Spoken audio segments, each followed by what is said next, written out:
Hey guys, rain has hit the garden for 5 long days. I am now back out in the garden here to do some gardening tasks post-rain. In this video, I will be sharing some tips for you guys that would help you keep your garden thriving moving forward after the rain. This would apply to all gardeners, but especially for small space gardeners because your space is small, everything is more compact, more closer together.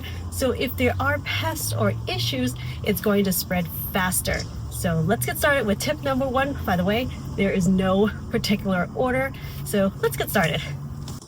The first thing I need to do is to remove all that excess water from your saucers, containers, buckets, any random objects that have been holding all that rain. We need to dump it out, especially for root sensitive plants. You don't want to cause damping off, especially to seedlings that I have here collected. You can see that there is a lot of water collected in here. So I need to remove that as well as some other random things. But since we got so much rain, everywhere is so wet right now, we don't need to do any watering. So let's not waste this rainwater. I'm going to keep it in a bucket so I can use this to water the garden in a few days, depending when you need to water. This rainwater is perfectly fine to use. You can leave it outside, preferably in the shade with a lid if you have a lid. Otherwise, just a few days sitting in a bucket won't hurt. But I heard that it's actually illegal in some states or some places to collect rainwater, so you better check with your area. But that's what I'm going to be doing right now. The way how this seed starter works is that it wakes up water from the reservoir, which is this bottom container. And so the water has been collecting from all the rain. I'm going to just pour this out. So I need to do that to all these 3. Rainwater is naturally a little acidic, which most plants love, and because this water is a runoff from my seed trays and pots, it also carries some nutrients from the potting soil. That's why I like to keep this in a bucket and use it up in the next few days. Remember to go around and check if other places need to be drained.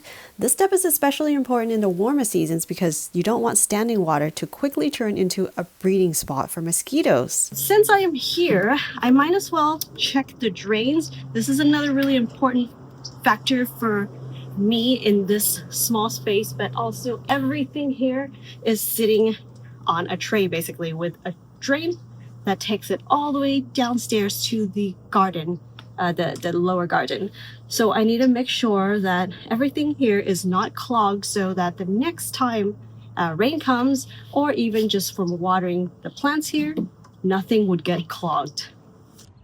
Speaking of drains, here is another one that I should check up on. This is the GreenStalk vertical planter. You can see there's so much growth in these plants after the rain now.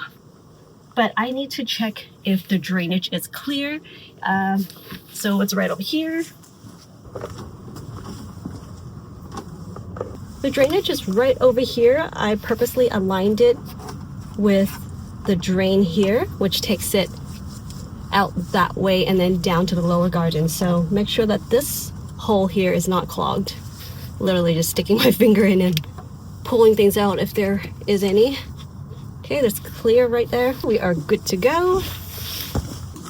Another spot you should be checking if you have one of these containers is the top part. This is where the water, when you water in here, the water would trickle down, watering all the tiers, but it can get clogged, especially if you have this older version like mine does not have a lid on top. So you can either cover it with a thin piece of cloth to prevent things like that from happening, or you can just clear off any debris on top, or you can simply just remove this top to hose it off. As easy as that. By the way, just a quick heads up before we move on. If you're thinking about starting a vertical garden, GreenStalk just released some new items. I'll leave you a link below with the promo code Wendiland if you want to check them out. All right, back to our post-rain checks. Next thing I like to do is to remove any dead or damaged leaves and branches, especially the ones that has powdery mildew. So I'm going to go ahead and remove those, especially these rotting fruits right here. This is a yellow or a golden zucchini. See how it rotted out from the cold? And this was forming, it looks like, but then it got too cold. This is a summer crop. I was able to still push enough, there was still enough time to grow this even in the fall for us, because in Southern California, winter comes a little later for us. But the rain hit and it reached down to like 47 degrees Fahrenheit for a couple of nights. So this plant is definitely showing signs of stress right now. I'm probably going to be removing it soon. But here's one. Usually I would see powdery mildew that would start to form over the next few days as the air is still pretty humid. So right now, certain ones are full of powdery mildew already. So I'm going to go ahead and remove those. And then anything that's kind of touching the soil, I want to remove as well, because again, you want to create good airflow here. Otherwise, there's much higher chance of creating that powdery mildew. Thank you to the plant, but here I am just going to do some maintenance here.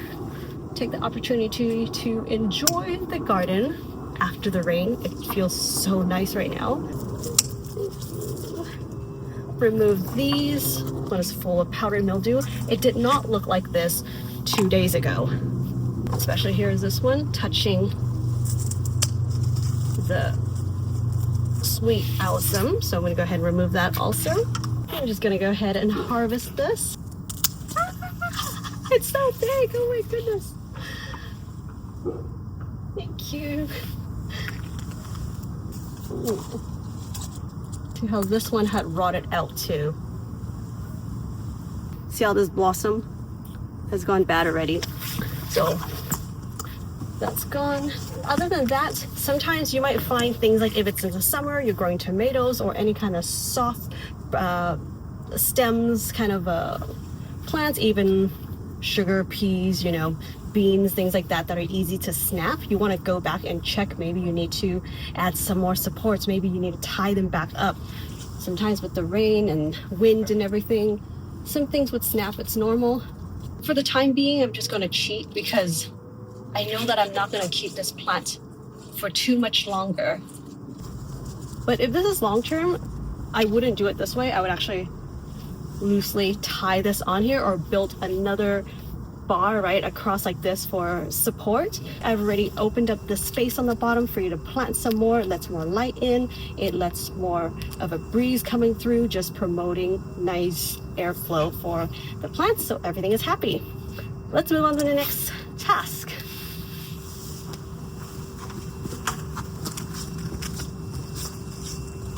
Here are my beautiful bitter melons. I think it's almost time to say goodbye to them.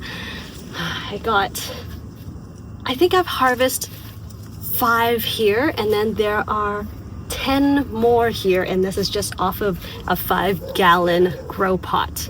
The colors of the leaves are turning a little bit, and the bitter melons are not getting that much bigger because this is a summer crop. Sometimes after the rain, it is normal to see the bottoms of your fruit splitting, and this is quite typical to see in things like pomegranates, pomelos, your citruses, what else in the winter? Well, sometimes I see it in bitter melon as well, kind of like what you would see in the warmer season growing tomatoes or those more soft skin kind of vegetables, like even pumpkins or things in the gourd family or even cucumbers. They might split or they might rot from here. This is because of the sudden rain or sudden spike in watering. So if you're doing infrequent watering or doing very low watering and suddenly the rain comes, and we had really pouring rain for I think like 3 days, and so it's a very high chance for the bottom would rot out. One way to prevent this from happening is to water your vegetables, your garden regularly, keep it more consistent. But sometimes with a huge amount of rain or storm like this, you really can't prevent. So I guess my tip to you is to go ahead and harvest some of the fruits that you think are ready to go, because after the rain, the flavor is going to be more bland anyway. So if any fruits that are ready to pick, go ahead and harvest them before the rain. When it comes to, things that happens after the rain, you get like really perky, nice spikes of, plant growth, but also some issues with fruits. And that is also true for like your strawberries. That's a very common one. In the cooler season, we have some strawberries that would start coming in, and you might find that they'll get super plump, and but then when you touch it, it'll just burst open full of moisture. It's just really, it's liquid inside. So that can happen with your berries, anything that has like thin skin. As much as I love the rain, it also attracts a lot of slugs and snails in the garden. So you want to make sure to clear those out, especially when you just had like lettuces, any kind of, you know, soft leafy greens just planted. They are going to go get all over them, not just your green caterpillars, but the slugs and snails would love them as well. Also, those worms, you want to check maybe on the pathway. Sometimes they get flooded out. You want to put them back in the soil. Something else that you might want to consider is to set the irrigation to stop watering for a few days after the rain, and all that depends on how much rain we actually get here. Add some more fertilizer to your plants after the rain, and it doesn't have to be immediate. It can be, you know, the next couple of times you're going to go back to watering the garden, there is going to be runoffs, right? So unless you already have some slow releasing fertilizer, which I do have the mixed additional to the potting soil that I use up here, but I do like to regularly feed it with some VermisTerra worm casting teas, or any kind of worm casting teas, or I guess liquid fertilizers that you like to use. Really, you can dilute it in water. Oh wow, the sunset is amazing.